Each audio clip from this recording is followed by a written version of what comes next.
The young people who end up in juvenile hall are often thought of as throwaway kids, the troublemakers. But during the 1990s, an idealist young teacher from Southern California started a project that changed the direction of these young students' lives. In tonight's Education Matters, Juanita Stevenson joins us with the story of the Freedom Riders. Juanita.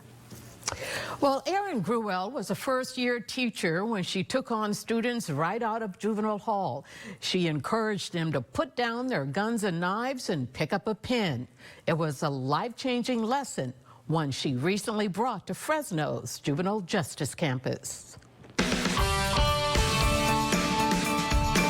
But maybe in our lifetime, things can get different and things can be better. Erin Gruwell is not your ordinary teacher because, as you can see by the young students sitting in these seats, behind these walls, she doesn't teach ordinary students. I worked with students who had been incarcerated, had been to boot camps. A lot of my students had ankle monitors. Gruwell's work with at-risk students was so impactful that what she did became the subject of a movie called The Freedom Riders. My name is Erin Gruwell.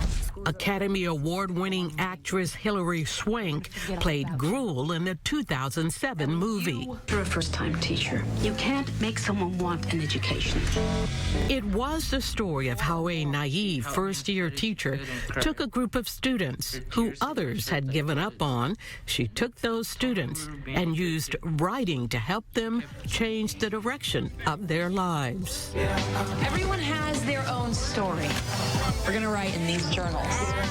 So it's really about daring to dream and finding a voice. And often that voice is in a classroom, in a piece of paper, in a journal. Gruwell's teaching model is now being used in schools around the country, including the Worsley School at the Juvenile Justice Campus in Fresno, which she recently visited. The first one is that one about the road not taken in. Bill Fever was one of the first to become a Freedom Rider teacher. I believe that the writing, it's cathartic. They can talk about their lives and the things that they're dealing with in their lives, and in a good way, in not a negative way. Fever says more than the writing is showing these kids that somebody cares about them.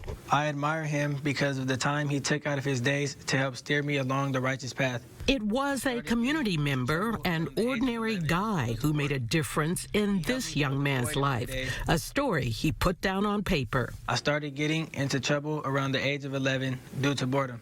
Writing allows me to express myself and not have to worry about being judged by it or have to worry about someone saying that I did something wrong. He's been here behind these walls at the Juvenile Justice Campus for 6 months and says for the first time he feels like he can be somebody. For the first time, he's got people telling him he's good at something.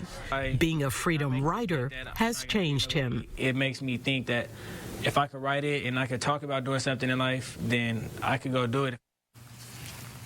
Now, Gruwell's passion for these kids, it truly runs deep. You can see that with her. She founded the Freedom Riders Foundation, which provides scholarships and promotes innovative teaching methods for educators in the classroom. And as I mentioned, Bill Fever was one of those first teachers here locally to start that. Yeah. And a lot of the kids that was in her first class when she first started that years and years ago, they have gone on to become teachers That themselves. is amazing. I wonder how many of the kids locally, I wonder if they were familiar with the movie or had heard about the program prior to getting involved. Well, the movie had a huge impact on a lot of these students because they saw themselves in these students. Well, it's a wonderful, wonderful story. So glad that technique is being shared with our kids in our community. Yeah, they can and benefit. it's working. Thank you, Juanita.